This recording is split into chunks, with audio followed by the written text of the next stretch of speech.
High, কেমন আছেন সবাই? আশা করি সবাই ভালো আছেন। আজকে কি রান্না করব দেখেই তো বুঝতে পারছেন। হ্যাঁ, আজকে রান্না করব ৮ পা বিশিষ্ট মাছ, যার নাম নাকি অক্টোপাস। হ্যাঁ, যাই হোক, আমার জামাইয়ের অনেক দিন যাবৎ অক্টোপাস খাওয়ার খুব শখ ছিল। সেই দুঃসাহসটাকে জয় করেই ফেলেছে। সে ফাইনালি অক্টোপাস নিয়ে এসেছে। তবে আমার সাহস হয়নি এর ধারের কাছে যাওয়ার। এর জন্য আমি এটা পরিষ্কার করিনি, সে এটা ভালো মতো ধুয়ে নিয়েছে, পরিষ্কার করেছে।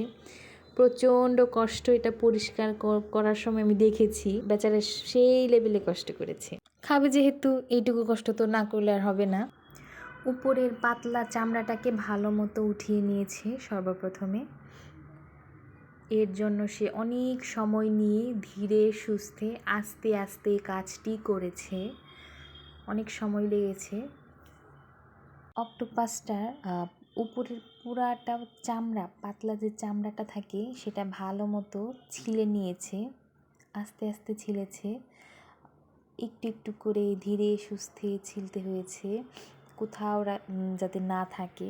অনেক সুন্দর করে পরিপাটি করে মানে পরিষ্কার করেছে। এটা পরিষ্কার করাটুকুই যা কষ্ট, তারপরে তেমন একটা কষ্ট না।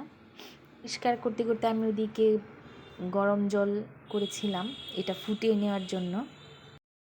আমার জামাইয়ের অক্টোপাসটা ভালো মতো পরিষ্কার করা হয়ে গেছে। এখন সে লবণ, লেবু, গরম জল দিয়ে ভালো মতো ফুটিয়ে নিচ্ছে, কারণ সব জিনিসের একটা নিজস্ব গন্ধ থাকে, এটাও ব্যতিক্রম নয়।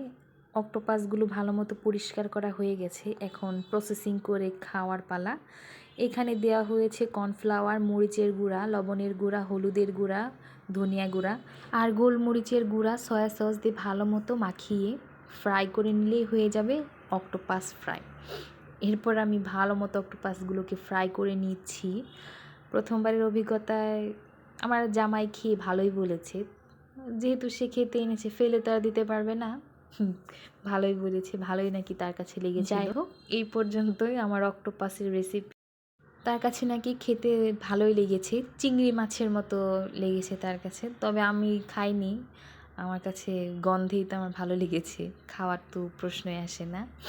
যাই হোক, কেমন হয়েছে জানাবেন। ভালো থাকবেন সবাই। টাটা।